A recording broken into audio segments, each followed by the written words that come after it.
नमस्कार बहनों और भाइयों, इतिहास की ज्ञान सागर में आपका स्वागत है। और हमारा विषय चला हुआ है भारत की सांस्कृतिक जड़ें। और जैसा कि मैंने इस पे काफी विस्तार से बता दिया, आप मेरी वीडियो में देखेंगे। और जो उनमें मैंने जो बातें बताई, उनमें से कुछ शब्द, कुछ विषय निकल के आए जिनके मैंने बताया था कि इनको मैं बाद में प्रश्नोत्तरों के जरिए से समझाऊंगा। आप देखें तो सबसे पहले शब्द आता है आध्यात्मिक। मैं इसे कई बार बता चुका। अब सबसे ब्रीफ में आध्यात्मिक का मतलब क्या होता है कि हमारा जो व्यक्तित्व है, जो हमारा ओरा है, हमारा जो व्यक्तित्व मंडल है, उससे बाहर की जो विषय हैं, यानी कि हमारा जो ओरा मंडल है, हमारा जो सोचने की जो क्षमता है, उससे जो बाहर के विषय हैं उनको जानना और उनको महसूस करना ही आध्यात्मिक कहलाता है। उस आयाम के को जानना, खोज करना कि भाई हमारे व्यक्तित्व से बड़ी और चीज क्या है, उसको समझने को आध्यात्मिक जगत कहते हैं। ऐसा विषय जो हमसे, हमारे दायरे से बाहर है, हमें दिखाई भी नहीं देता, उस विषय को जानना ही आध्यात्मिकता कहलाता है। फिर आता है एक साधक। साधक किसे कहते हैं? कोई भी व्यक्ति जो किसी कार्य के लिए, चाहे योग हो, संन्यास हो या आध्यात्मिक की खोज हो, उसमें जुड़ जाए, उसी को ही साधक कहते हैं। ब्रह्मांड क्या विषय है? इस संसार में जो कुछ भी चल रहा है, जो संतुलित अवस्था में चल रहा है, वो ब्रह्मांड है। ये सूरज, तारे, जितने भी चांद सितारे पृथ्वी पर, ये संतुलन जो बनाए हुए हैं, वो जो विषय है वो ब्रह्मांड है। फिर है वैश्विक दर्शन। वैश्विक दर्शन को पहले मैं अपनी पुरानी, इससे पहली वीडियो में बता चुका कि विश्व के लिए एक निश्चित दर्शन, यानी कि पूरे संसार के लिए को ध्यान में रखते हुए एक निश्चित विषय तैयार कर देना वैश्विक दर्शन है। और वे क्या है? वेद। वेदों में जो बात बताई गई है, उससे बड़ा कोई वैश्विक दर्शन नहीं है। और उसमें क्या होता है कि विश्व के लिए निश्चित दर्शन दिया जाता है। वैश्विक दर्शन का जो विषय है, उसकी कार्य प्रणाली कैसी हो, समझ कैसी हो और उसका उत्थान कैसे हो, इस विषय को समझाने वाला जो भी कोई पुस्तक है, ग्रंथ है या कोई विषय है, उसको वैश्विक दर्शन कहते हैं। और सर्वे भवन्तु सुखिना और सर्वे सन्तु निरामय से बड़ा कोई भी वैश्विक दर्शन नहीं है। ये वेदों की देन है। आगे है चेतना।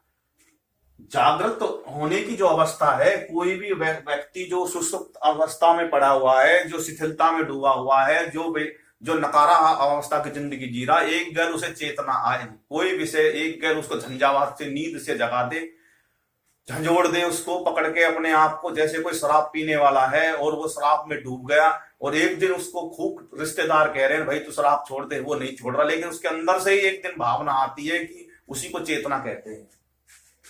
उसको चेतना कहते हैं। अंतरात्मा से जो विचार उत्पन्न होते हैं, उन्हीं को चेतना कहते हैं। सन्यासी बड़ा विस्तृत विषय है। सन्यासी उसे कहते हैं जो संसारिक जो और विषय हैं, भोग विलास के हैं या और कुछ हैं, उनको त्याग देता है, अपने जो है मान सम्मान से भी परे हो जाता है और इन सब चीजों को त्याग कठोर व्रत धारण कर लेता है, उसको सन्यासी कहते हैं। कठोर अनुशासन में रहता है और मन की जो इच्छा है उस पर विजय पाने की कोशिश करता है, योग करता है और योग को धारण करने के लिए कठिन व्रत रखता है, उसी को ही सन्यासी कहते हैं। ये हमारे हिंदू दर्शन में जीवन की आखिरी अवस्था होती थी। वानप्रस्थ के बाद में सन्यास होता था।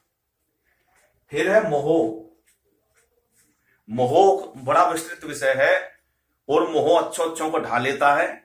मोह एक तामसी प्रवृत्ति का विषय है, यानी कि जो हमारे शरीर में 3 गुण होते हैं, सात्विक, राजस और तम। जो तमोगुण का जो विषय है वो मोह है। मोह से ही अज्ञान पैदा होता है, किसी के व्यक्ति के प्रति आसक्ति हो जाती है।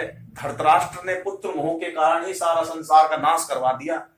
इस प्रकार से जो ऐसे विषय जिसमें कोई डूब जाए, आकंटक डूब जाए, लोभ हो जाए उसको उस विषय से है, आजकल जब कितने हैं आशिक हुए होके मर जाते हैं, वो सब मोह की ही देन है। उनको ये नहीं पता रहता, अपने स्वार्थ में डूब जाते हैं। किसी के प्रति आसक्त हो जाना ही मोह है, और उस विषय को कोई कितना ही समझा ले वो छोड़ने की कोशिश नहीं करता। वो मोह, उसको मोह कहते हैं, यानी कि आसक्ति की का जो विषय है वो मोह है। भिक्षु और भिक्षुणी, भिक्षु कहते हैं, भिक्षु का शाब्दिक अर्थ तो होता भिखारी, और भिक्षुणी का भी भिखारण। लेकिन ये बौद्ध मत के संप्रदायों में जो भी उनको शामिल होते थे, जो सन्यासी बनते थे, नाम दान लेते थे, जैसे आज का जो देसी विषय में जो गुरुओं के पास में जाते हुए नाम दान, तो फलाने से नाम दान लेके आ गया, तो उनको कहते थे भिक्षु और भिक्षुणी।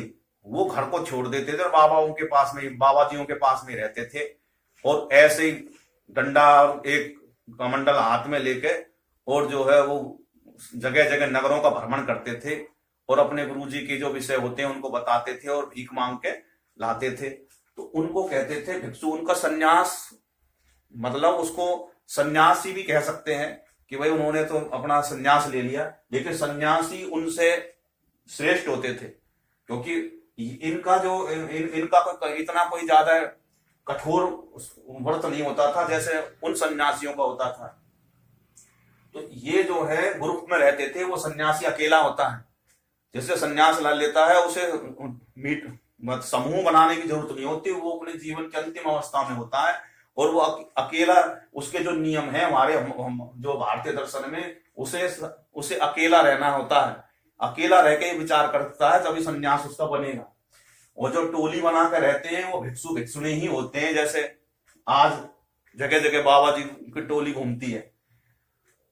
वो त्यागी और धार्मिक गतिविधियों का, यानी कि वो टोली बना के तो वे जगह जगह निकल जाते हैं, टोली बना के भी और सिंगल भी, लेकिन उनका जो जीवन होता है वो त्याग पे आधारित होता है, और धार्मिक धर्म के प्रवृत्ति को वो जो ग्रहण करने की कोशिश करते हैं, और उनकी जो गतिविधि जो होती है वो आध्यात्मिक होती है। आध्यात्मिक जगत को जानने के लिए उत्कंठ होते हैं वो ऐसे लोग, और अपने गुरु के शरण में रहते हैं, और गुरु की इच्छा से ही वो जो है नगर भ्रमण करके भिक्षा प्रवृत्ति का जीवन वो जीते हैं।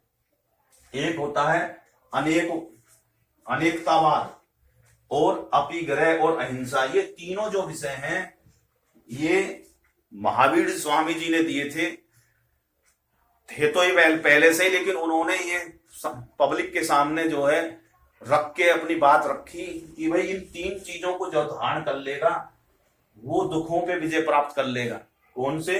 अनेकतावाद, यानी कि सत्य के रास्ते अनेक होते हैं, और उस पे जितने भी चलने वाले हैं उनका सम्मान करना चाहिए। उनके अनेक, सत्य के अनेक पहलू होते हैं। दूसरा अपिग्रह, ये नहीं कि भाई मतलब अनेकतावाद में कि भाई मैंने, जैसे भारत में है जो है देवताओं का कोई वो नहीं है कि भाई अनेक हैं। अब ये तो नहीं कि मेरा देवता श्रेष्ठ है, भाई तेरा भी होगा, मेरा भी है, और सबकी डोर ईश्वर से जुड़ी हुई है, तो अंतिम सत्य ईश्वर है।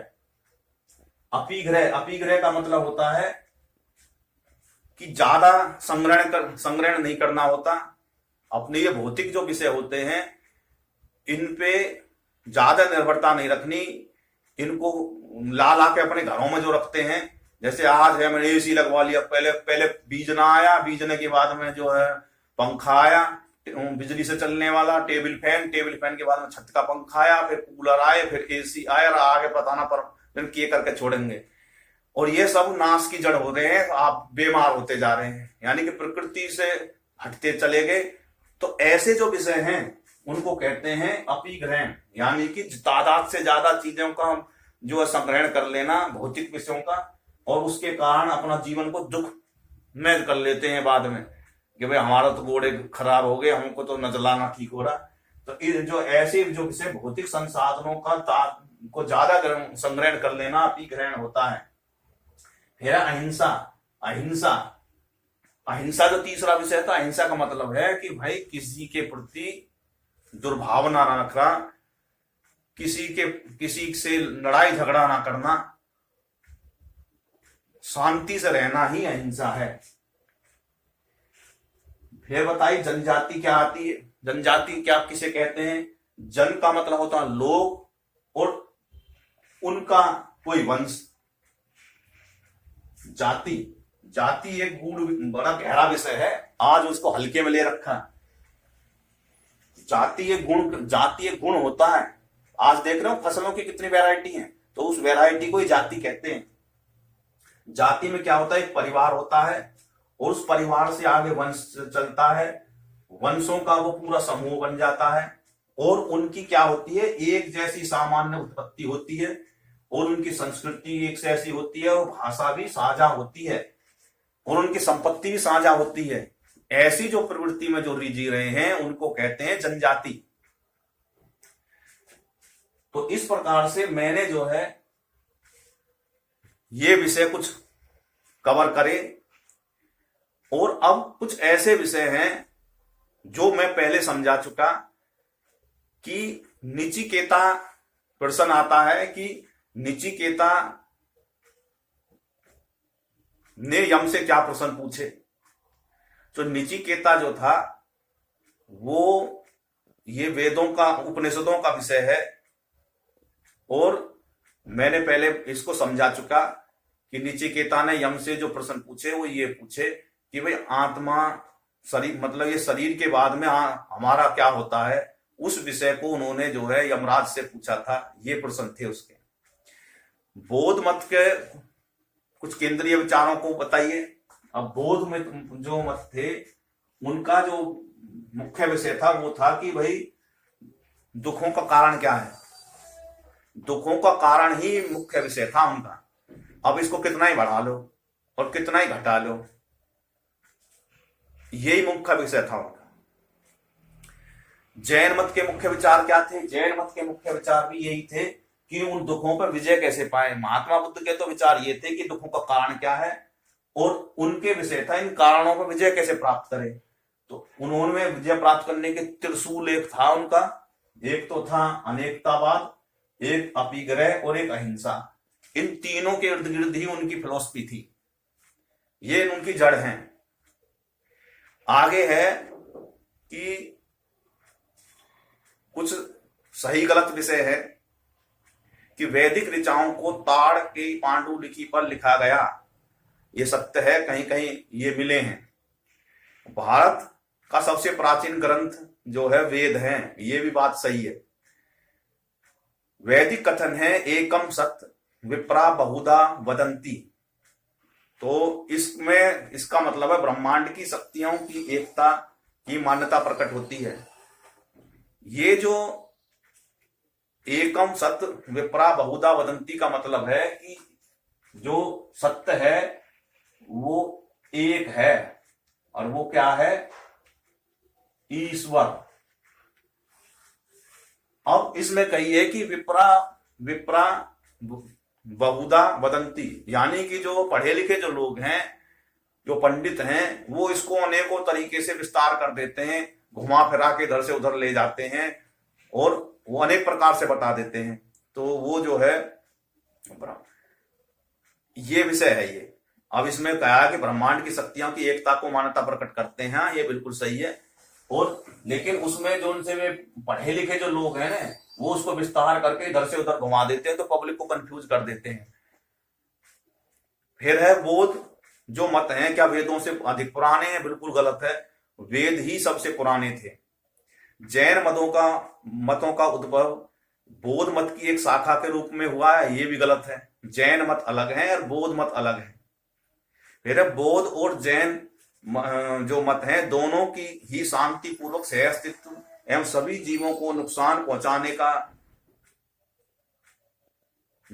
पहुंचाने का समर्थन करते हैं। हाँ जी, दोनों करते हैं। लेकिन जो बौद्ध जो मत हैं वो की तुलना में जो जैन मत हैं वो ज्यादा किस बात पे विषय पे करते हैं। बौद्ध मत तो मांस भक्षण को भी ग्रहण कर रहे हैं, तो फिर वे काय का जो है उन जीवों के प्रति उनका वो हो गया कि वे हिंसा ना करें। अरे भाई, जो मांस बना रहा है वो कुछ जानवरों को तो मार के खिला रहा है, कहीं से तो कर मार रहा है, उनको हिंसा कर रहा है, और तुम उस हिंसा को पोषण कर रहे हो। तो जैन मत जो है वो इनसे ज्यादा श्रेष्ठ हैं हिंसा अहिंसा के प्रति, ना कि ये बोध। आगे, जनजातीय विकास परंपराएं आत्मा और छोटे देवों तक सीमित है। जनजातियों का जो परंपराओं का जो विश्वास है वो आत्मा और छोटे विषय तक ही सीमित है, ये भी बिल्कुल मिथ्या है जो समाज में फैला रखी है। उनका भी विषय श्रेष्ठ है, बोंगा जी उनके हुए हैं, उनको परमात्मा माना गया है। उनके जो देव भी है, खंडोवा है, खंडोवा को भी उन्होंने जो है शिव का जो है शिव का ही रूप माना है। तो ऐसा नहीं है कि वो आत्मा तक की जादू टोनों तक ही सीमित थे, उनमें भी ऐसे ऐसे लोग हुए हैं जो बड़े जो है जिन्होंने ज्ञान प्राप्त करा और जो जिनकी महिमा जो है निराली रही। तो ये जो है गलत है, आत्मा तक सीमित नहीं थे। तो इस प्रकार से हमने ये विषय भारत की जो है भारत की तो संस्कृति की जड़ें हैं, आज हमने समाप्त कर दिया। और इस जो मैंने बताया है इससे बाहर कोई और विषय नहीं है। और आज हमारा ये विषय समाप्त होता है। अगले उसमें जो है हम कोई नया विषय उठाएंगे, तब तक आप इंतजार करें। बहुत बहुत धन्यवाद। जय हिंद, जय भारत, भारत माता की जय।